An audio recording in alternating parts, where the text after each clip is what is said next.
Hi, this is Janey, Imaani, and welcome to Emotional Awareness.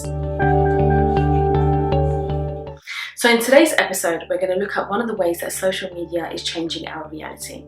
So human beings make up stories all the time. We are story-making machines, and so we call these stories confabulations. And the definition of a confabulation is an untruth honestly told. So I'll give you an example. Say if you're at work and your boss gives you a strange look.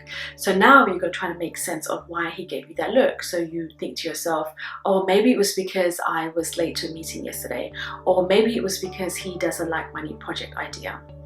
And so every time something happens, we try to make sense of why it happened.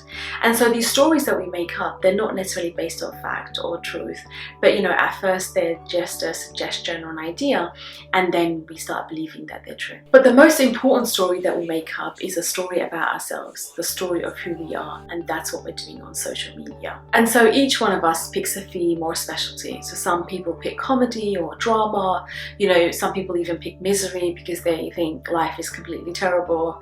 And so say if you pick a story of I'm the cool girl or I'm the trendy mom or something like that.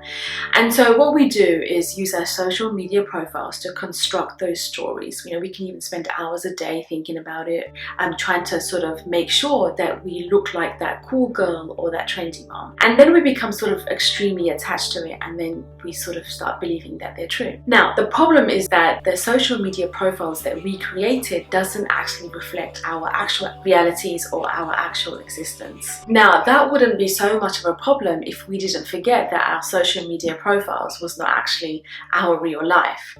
We sort of start believing that that's our real life and that's us, and we do the same with other people as well. When we look at other people's social media profiles, we forget that that's not their whole existence either. And that's where, envy and competition and jealousy can start, and it's not even based on all the real facts of their life or that situation or that picture. And so the biggest problem is that we look at other people's social media profiles and our social media profiles, and we forget to remember we've carefully curated that image, and that's not really the whole story of who we are. So you might think to yourself, well, why is that a problem? So firstly, because you can end up spending a lot of time and energy building your social media life opposed to your real life. And secondly, it really reminds me of Brene Brown's work, where she says that in order to become whole or wholehearted, we have to own all the parts of ourselves, our faults, our shortcomings, and the less desirable parts of who we are.